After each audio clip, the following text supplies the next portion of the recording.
Doctor B R Ambedkar metric ನಂತರದ ವೃತ್ತಿಪರ ಬಾಲಕರ ವಸತಿ ನಿಲಯ ಶಿಗ್ಗಾವಿಯ ವಿದ್ಯಾರ್ಥಿಗಳು ಮೂಲಭೂತ ಸೌಕರ್ಯಗಳ ಕೊರತೆಯಿಂದ ಬೇಸತ್ತು ಇಂದು ಹೋರಾಟದ ಹಾದಿ ಹಿಡಿದಿದ್ದಾರೆ.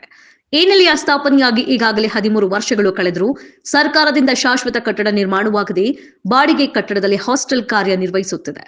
ವಿದ್ಯಾರ್ಥಿಗಳು ಕಳೆದ 5 ದಿನಗಳ ಹಿಂದೆ ತಮಗೆ ಎದುರಾಗಿರುವ ಸಮಸ್ಯೆಗಳ ಕುರಿತು ತಾಲೂಕು ಸಮಾಜ ಕಲ್ಯಾಣಾಧಿಕಾರಿಗಳಿಗೆ ಮನವಿ ಸಲ್ಲಿಸಿದ್ರು.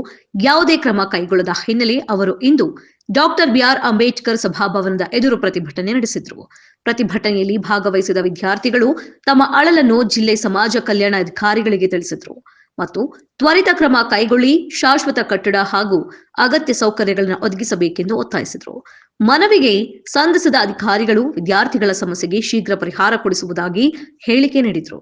ವಿದ್ಯಾರ್ಥಿಗಳ ಪ್ರತಿಭಟನೆ ಸ್ಥಳದಲ್ಲಿ ಪೊಲೀಸ್ ವ್ಯವಸ್ಥೆ ಮಾಡಲಾಗಿದ್ದು, ಅಧಿಕಾರಿಗಳು ವಿದ್ಯಾರ್ಥಿಗಳೊಂದಿಗೆ ಮಾತನಾಡಿ ಬೇಡಿಕೆಗಳ ಕುರಿತು ವರದಿ ಜಿಲ್ಲಾಧಿಕಾರಿಗಳಿಗೆ ಕಳುಹಿಸುವ ಭರವಸೆ ನೀಡಿದ್ದಾರೆ. ಮಾಡ್ತಾನಂತಾರೆ ಇವರು. ಇಲ್ಲಿ ಬಸ್ಸಿನ ವ್ಯವಸ್ಥೆ ಶಿಗ್ಗಾಂವ್ ತಾಲೂಕಿನೊಳಗೆ ಸರಿಯಾಗಿ ಇವತ್ತು ಎಷ್ಟೋ ಹಳ್ಳಿ ಬಸ್ ಕಂಡಿಲ್ಲ.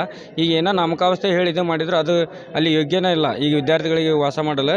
ಅದಕ್ಕೆ ಕಾರಣ ನಾವು ಎಲ್ಲ ವಿದ್ಯಾರ್ಥಿಗಳ ಮುಖ್ಯವಾದ ಬೇಡಿಕೆ ಏನಪ್ಪ ಅಂದ್ರೆ ಶಿಗ್ಗಾಂವ್ದೊಳಗೆ ಕಟ್ಟಡ ಆಗ್ಬೇಕು, ಗೌರ್ಮೆಂಟ್ ಬಿಲ್ಡಿಂಗ್. ಈಗ ಇರೋ ಖಾಸಗಿ ಬಿಲ್ಡಿಂಗ್ ಒಳಗೆ ಇರೋಂಗಿಲ್ಲ.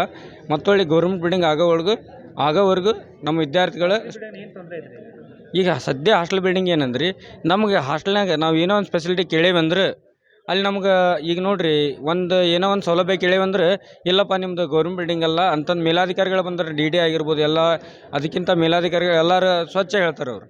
ನಿಮ್ಮ ಗೌರ್ಮೆಂಟ್ ಬಿಲ್ಡಿಂಗ್ ಅಲ್ಲ, ನಿಮ್ಗೆ ನಾವು ಈ ಸೌಲಭ್ಯ ಕೊಡೋಕ್ಕಾಗಲ್ಲ ಅಂತಂದು. ಈಗ ನಮ್ಗೆ ಯಾವುದೇ ರೀತಿಯ ಸೌಲಭ್ಯ ಇಲ್ಲ. ಹಾಸಿಗೆ ಹೋದಕ್ಕೆ ಬಂದ 6 ವರ್ಷ ಆಗ್ಯವು. ಹೊಳ್ಳಿ ಬೆಡ್ ಗಿಟ್ಟೆಲ್ಲ ಅರ್ಧಕ್ಕರ್ಧ ಹರಿದು ಹೋಗಿದ್ದೆವು. ಹೊಳ್ಳಿ ವಿದ್ಯಾರ್ಥಿಗಳಿಗೆ ಈಗ ಸ್ಟೂಡೆಂಟ್ ಹೆಚ್ಚಿಗೆ ಅದಾರ, ಬಿಲ್ಡಿಂಗ್ ಸಣ್ಣದಾಗೈತಿ. ಈಗ ಹೊಳ್ಳಿ ಊಟದ ವ್ಯವಸ್ಥೆ 170 ಜನ ಕುಂದ್ರ ಊಟ ಸ್ಟೂಡೆಂಟ್ಸ್ಗೆ ಒಂದು 50 ಜನ ಕುಂತು ಊಟ ಮಾಡ್ಬೋದು. ಒಂದನಲ್ಲಿದೆ ಊಟದ ಹಾಲಿನಲ್ಲಿ.